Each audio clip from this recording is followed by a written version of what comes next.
Hi there, welcome to today's lecture, and today we're talking about properties of matter, and we are going to do a little bit of exploration into density and characteristic properties, chemical properties, physical properties. This is important because when you understand this, you start to understand how you can tell whether or not a chemical reaction is taking place, whether or not there's changes and new substances are being created. This is the kind of stuff that kind of ties into daily life because flammability, things that burn and things that rust, and is something like what's toast? Like, why is toast all of a sudden something that has a different property than regular bread? These things all have to do with chemical reactions and chemistry. So let's get going today and see what this is all about. So our properties of matter. Today, our objectives are to perform density calculations, okay, because density is one of the properties of matter, and we're just going to go through the math of density, and there's a little bit of stuff we want you to learn with regard to our required step format when we solve problems with formulas like density formulas. Then we're going to look at the difference between physical and chemical properties and identify and define characteristic properties that will help you to know whether one substance really is something that you think it is or not. Okay, so let's go ahead and start with density. And let's go there. All right, density, a measure of how tightly the particles are packed together. So if we were looking at a substance, okay, and let's say we were looking into a box, and we had a few different little particles in the box, and we had another box that was like this, and maybe these are, one of them is a piece of styrofoam, and the other is a piece of plastic. What do you think would be the piece of plastic versus the piece of styrofoam, right? The one that is less tightly packed together, with the particles less tightly packed together, that's going to be the styrofoam. It's going to have a lower density. The particle that has the substance that has the greater number of particles in the same amount of space is going to be the one that's going to have a greater density. That's probably going to be your plastic, right? So let's take and see if we can see an example of that.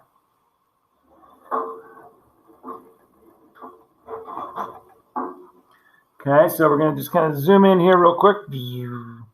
Now, what we want to see here on this balance is that we've got a couple little blocks. Okay, take these little blocks off, and you can see that the blocks are small square blocks, and there's a couple more blocks right here. Some of them are lettered with A's, and the others are lettered with B, so we can kind of tell the difference between them. But these blocks do not have the same density. They look the same. They're both green. They're both made out of metal. Okay, but they have different densities. How tightly packed together those molecules are is different. And so if we take these two blocks and we put them on the scale, okay, or on the balance, you notice that they have balanced out. Two blocks have balanced out, and so it's approximately 10, 11 point something grams, right? Well, let's just take one of these other little blocks, okay, and let's see what happens with just one. Whoa, it is heavier than the two blocks put together, which means that this one has got a greater density to it, okay, and has a greater mass. Let's turn that and let's see what our mass is, okay. Mass is probably closer to almost 16, okay. So we've got something that just one of them is about 16. Those two together, look, they're not even causing that scale to move anymore. Those two together were just about 11. So one block, way more mass in the same amount of space, so it's more dense. That's what density is all about, okay? Density is about how much stuff you can fit into a certain amount of space. All right, well, hello again. A little more than I want, and we're back. Okay, so let's continue on. Density of water, 20 degrees Celsius water is going to have a density of 1 gram per mil. Okay, 1 gram of water at 20 degrees Celsius has a mass of, 1 milliliter of water at 20 degrees Celsius has a mass of 1 gram. So memorize that. That's going to be an important factor to memorize for water. Okay, 1 gram per milliliter for water. That's the density. Now here's your formula for density. Density is equal to mass divided by volume. And density needs to be measured in units of mass divided by volume, okay? You can do other ones. Kilograms per liter. Any type of mass, you know, let's say centigrams per kiloliter. Any type of mass over any type of volume is going to be a density expression. The ones that we typically use, though, that I want you to be familiar with are grams per mil. So our mass, our units are grams, and our volume, our units are milliliters that we're going to typically use. So be familiar with the units that we're going to use when we do get density calculations.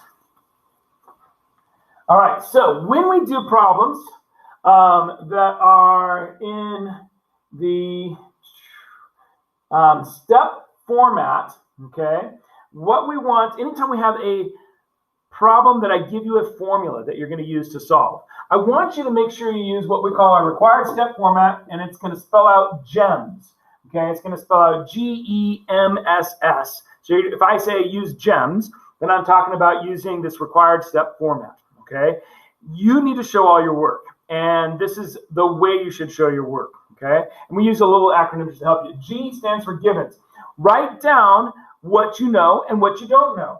So here's what I know. Okay, in this problem, what's the mass of the cube of the volume with 10 cubic centimeters and a density of 0.2 grams per mil? I have to write down 10 cubic centimeters. Don't forget to write down your units. When you write your givens, write down your units. And then 0.20 grams per cubic centimeter. And then what is my grams mass? Okay, what's my mass? It's question mark grams.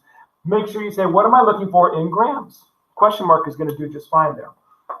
All right, then our next step, that was G, givens. Our next step is E for equation. Write down the equation that we have taught you to solve this problem. Okay, so in this case, it is D equals M over V. You're going to write down that equation. Next one, M stands for manipulate. Now, if your equation is not the one where, hey, I'm solving for density, D, then if you have to solve for mass or for volume, then you have to manipulate or rearrange your equation so that you can get it in the format you want. Okay, now, let's take a quick second and talk about what that means. Okay, so this is basic algebra. Okay, the simplest form of algebra that we can do, basically. Okay, so D equals M over V. Remember that the rules in algebra say that whatever you do to one side of the equation, you do to the other side of the equation, and the identity still holds true. So if I wanted to get V, and I wanted to know what V stands for, then I need to make sure that I rearrange this equation. Now, the trick here, it's just an easy trick for this one. You can just flip-flop these. I could go through the process of making that easy, but or making that actually happen and talk about the identity. But if you just flip-flop those, you'd be like V equals M over D. You can flip-flop the ones that are at an angle to each other like that, okay? And that works. Now, you want to see how I did that? I did it like this. Well, I multiply both sides by V, because of whatever I do to one side of the equation, I do to the other side of the equation. I divide both sides by D, because whatever I do to one side of the equation, whoa, I do to the other side of the equation. Come on, what are you doing? There we go. And so now I've got my D's canceled off, right? My V's canceled off. And so now I have V equals M over D. Okay. So that's exactly what I did.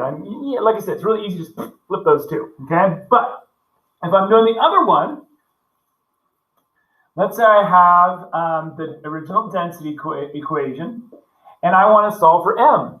Well, whatever I do to one side of the equation, do the other side of the equation. All right, well, let me get M by itself on one side. So let me multiply both sides by V. Oh, look, and it doesn't matter what side you have the equal sign on. M is equal to D times V. Okay, so this is basic algebra. Whatever you do to one side of the equation, do to the other side of the equation.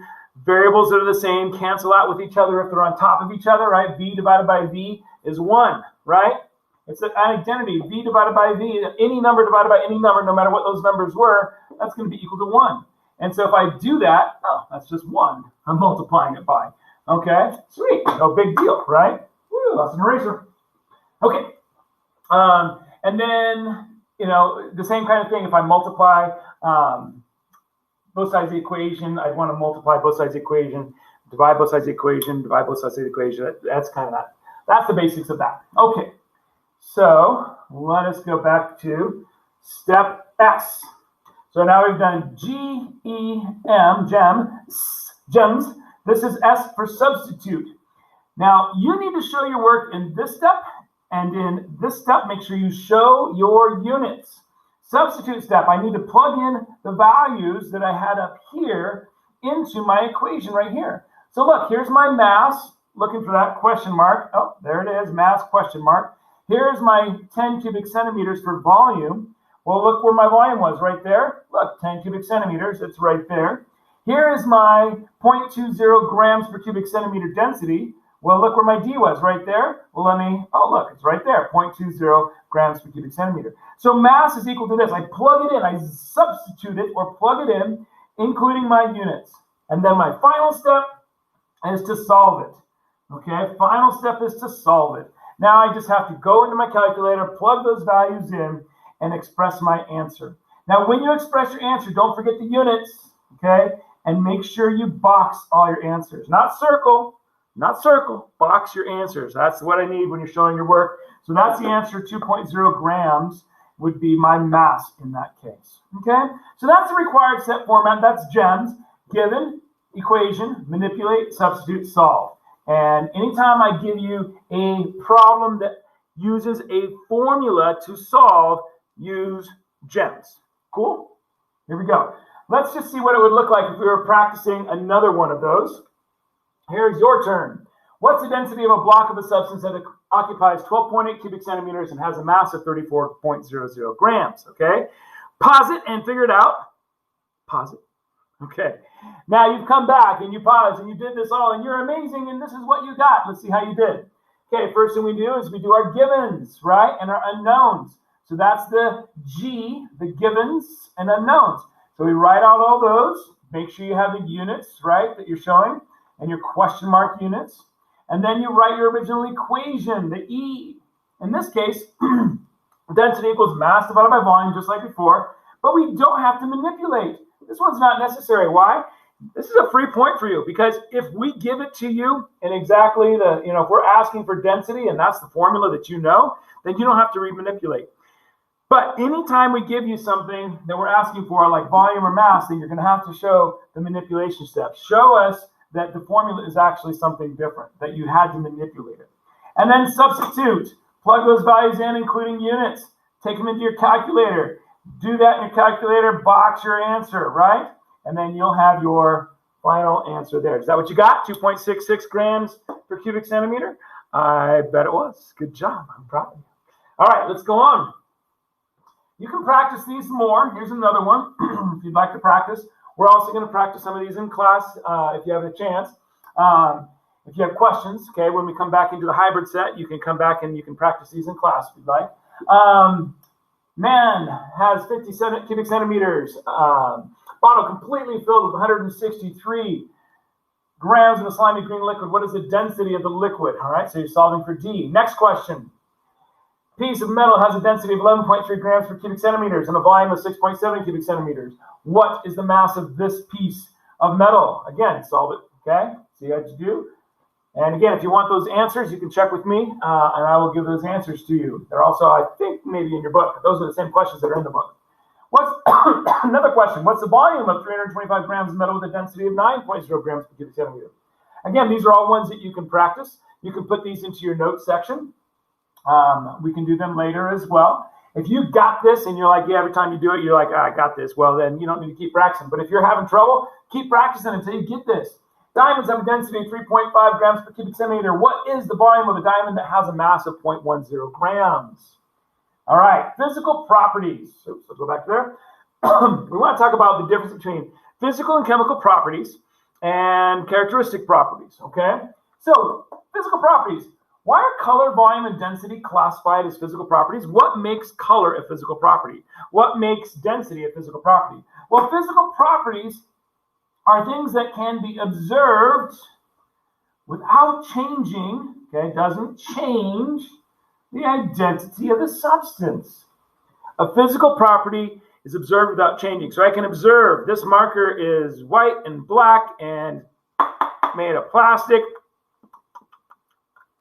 Doesn't really taste like much. Okay. And in chemistry, we don't really taste things. All right.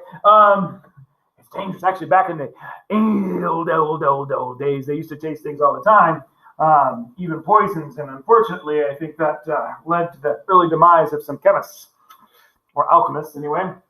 All right. So it doesn't change. I did all those things and it still doesn't change. That's a physical property. Anything that I can observe and it's still what it is, that's a physical property. Let's say I tear a piece of paper, okay? Its ability to be torn, okay, is still a physical property. It still hasn't changed its identity, all right? Now that's important to remember because like if I change that paper by ripping it, okay, it's still paper. Its identity hasn't changed. It's still paper. I can still write on it and things like that. It's just a smaller piece of paper. I changed its size, but I didn't change its identity. Identity is a characteristic thing that you want to think about here with physical properties. All right, so let's look at some physical properties and how they might help us to identify substances. For instance, we can look at shape, color, odor, texture, state, melting point, boiling point, strength, hardness, magnetism, ability to conduct electricity or heat. All of these things might be physical properties. Some of them we're going to be able to use to help us identify whether or not that substance is, plastic or gold or paper. Melting point is a great characteristic property. This is a property that can help us to identify things. Melting point is defined as the temperature and pressure, not just temperature, the temperature and pressure at which a solid becomes a liquid. For water at standard temperature and pressure at 0 degrees Celsius. Melting point for water is 0 degrees Celsius. That's the standard temperature and pressure, okay? Now, boiling point is the temperature and pressure at which a liquid becomes a gas. It's 100 degrees Celsius for water at STP. So if you go down to sea level, water is going to boil at 100 degrees Celsius. It's going to change from a liquid to a gas. Here in Colorado, it's actually closer to 95 degrees because we're at a higher elevation, so we have less air on top of us. There's less stuff squishing on the water, and so it can escape easier when it turns into a gas. So these physical properties can help determine uses. Okay, so we can determine what we might be able to use things for. If you can, for instance, let's say you have oil in your car, right? And maybe you guys have noticed that, sometimes you have to put in this 5W40 and sometimes you see something that's like 10W30 or you have all these different types of oil. Well, they have different viscosities and different engines require, some oil to lubricate them at different viscosities. And in the winter, you want to have something that's not going to get sticky when it gets cold. You want it to be less viscous, and you don't want the cold to make the oil get gummy, right? And so some of the physical properties can help you determine uses. So I want to use a particular type of oil in the winter compared to the summer because I don't want it to get sticky in the cold weather, okay? So let's look at some more. Now this is chemical properties, okay? Why are flammability and reactivity classified as chemical properties? What does that mean? Well, a chemical property describes how a substance changes into a new substance, either by combining with other elements or by breaking apart into new substances. So chemical properties cause things to change. In order for me to observe a chemical property, I have to see a change. Think about flammability, right? If you were to burn something, that paper, for instance, if I'm burning paper, it's going to turn from, something I can write on to something that is ash and crumbles away. It does not have the same identity anymore, right? And so a chemical property like flammability is something that I can observe only when I see it change. So if I know if something can burn, yes, it is a chemical property if it can burn, but I can only see it as it actually burns, as it changes. That's the only way I can observe that chemical property. Flammability is a chemical property, the ability to burn. Reactivity is a chemical property, okay? The capacity of a substance to combine chemically with another substance. So think about, what might happen if you've ever taken a 9-volt battery and stuck it into some water. Try it. Take a little salt water, take a 9-volt battery, and stick the ends in. And you're going to see that all of a sudden these tiny little bubbles are going to show up on the little terminals of the 9-volt battery. What's happening there? Well, the water is getting broken apart by the electricity, okay, and turning into hydrogen and oxygen gas.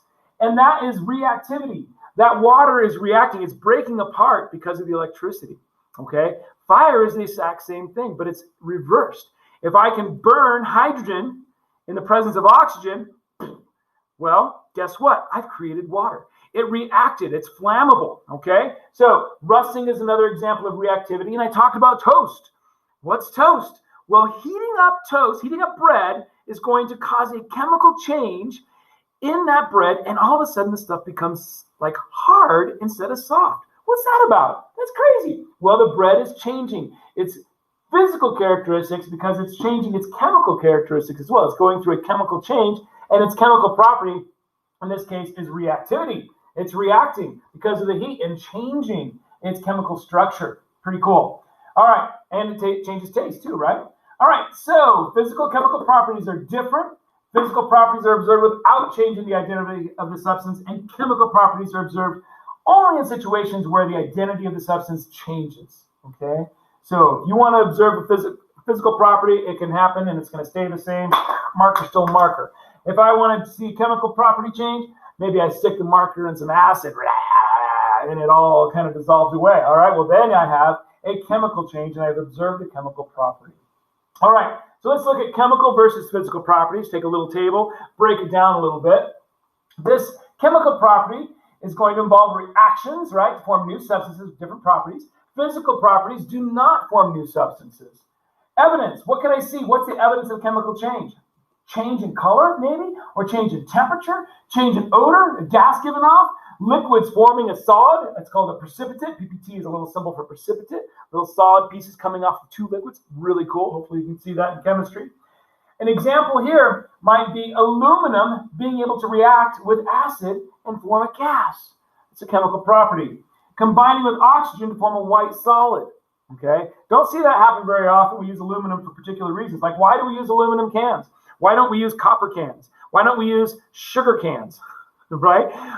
Certain properties are going to be great for doing certain things. Aluminum is great at conducting heat and electricity, especially heat. And so what it does is it cools things down really fast because the heat can go right through it. Stick that aluminum can in your refrigerator, cools down fast, right?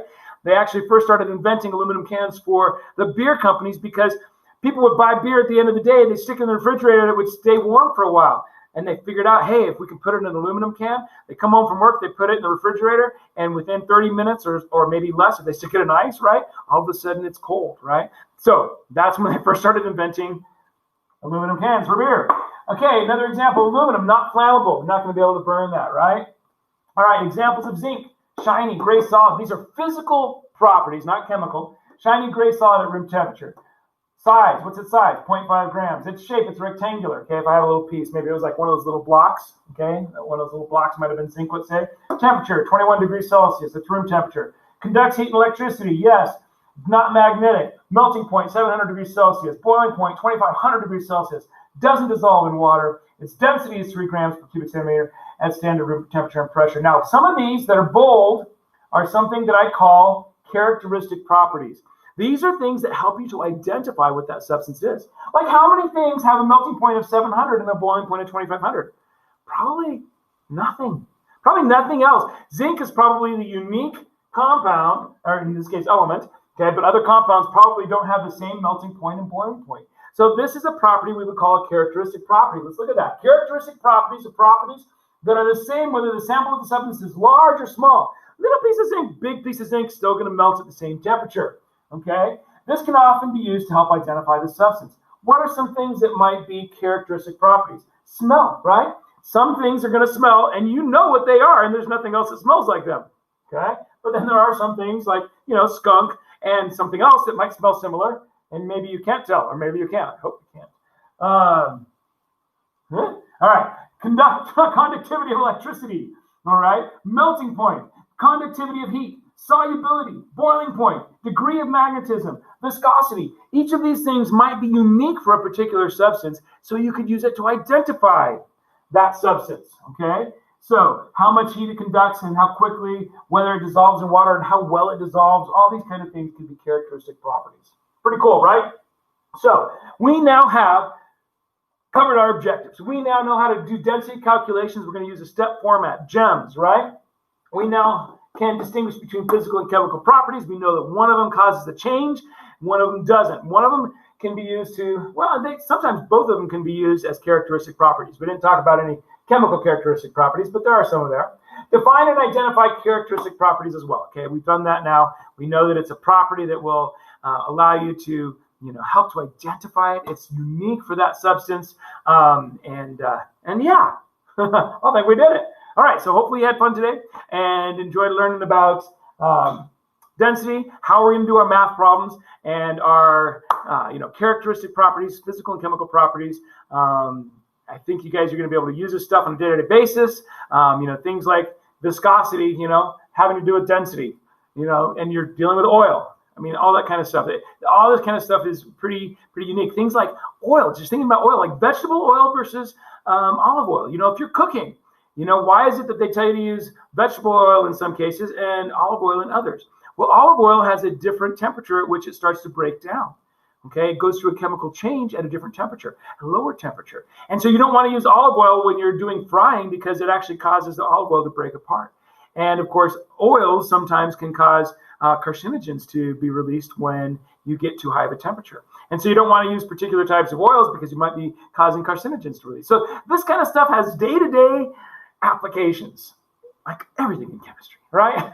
Pretty much. So it's awesome. Thanks so much for listening in and being awesome. And I hope you have an awesome day. God bless.